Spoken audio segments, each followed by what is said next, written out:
Alors l'année prochaine, c'est officiel, chaque pilote devra laisser sa place pour au moins une séance. L'an prochain, les équipes de F1 devront donner au moins 2 séances d'essai libres à des jeunes pilotes. Il s'agit des EL1, qui seront obligatoirement offertes à des pilotes considérés comme débutants. Ils devront donc avoir disputé aucun ou très peu de grands prix, on parle de 2 au maximum, pour participer à ces séances et avoir au moins 25 points sur leur super licence. Il en faut 40 pour pouvoir piloter un grand prix. Le fait d'en avoir 2 par an dès l'an prochain permettra aux équipes de choisir quand elles laissent la place à un jeune pilote. Cette décision intervient après qu'il ait été constaté que les jeunes pilotes n'avaient pas d'opportunité de piloter en F1 ces dernières années, du coup. Avec le nouveau règlement arrivant l'année prochaine, il sera crucial qu'ils puissent avoir un premier aperçu des nouvelles monoplaces.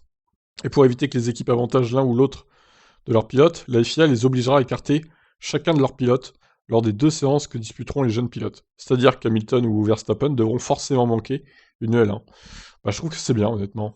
Si l'équipe en offre davantage, le choix du pilote remplacé sera libre pour le reste des séances. Grâce à ça, Théo Pourchaire devrait notamment bénéficier d'un solide programme d'essai chez Alfa Romeo, comme l'a promis Vasseur. Piastri sera très certainement choisi chez Alpine. La concurrence sera rude chez Red Bull et AlphaTauri, puisque Yuri Vips, Liam Lawson et Rehan Daruvala sont en F2 actuellement. Ils seront rejoints par le champion de F3 Denis Auger.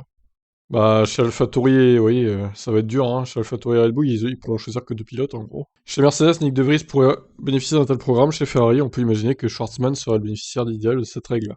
Il est plus difficile de savoir quels pilotes choisiront. McLaren, Aston Martin et Haas. Tandis que Williams pourrait mettre à l'essai son nouveau pilote, Logan Sargent. Les équipes de F1 ont également convenu que le test traditionnel après la course à Abu Dhabi ne durerait qu'une journée au lieu de 2. La raison est que les mécanos peuvent profiter de leurs vacances plus tôt après une longue saison. Cependant, ce jour-là, il sera possible de tester 2 voitures au lieu d'une en compensation. Très bien. Eh ben, qu'est-ce que vous en pensez de cette nouvelle règle? Moi, je trouve que c'est bien. Ça va donner un peu de sang neuf en Grand Prix, donc c'est cool. Enfin, pour les essais libres, du moins pas pour les courses, mais tous les pilotes devront laisser au moins une fois leur place, donc ça, c'est une mesure très bien.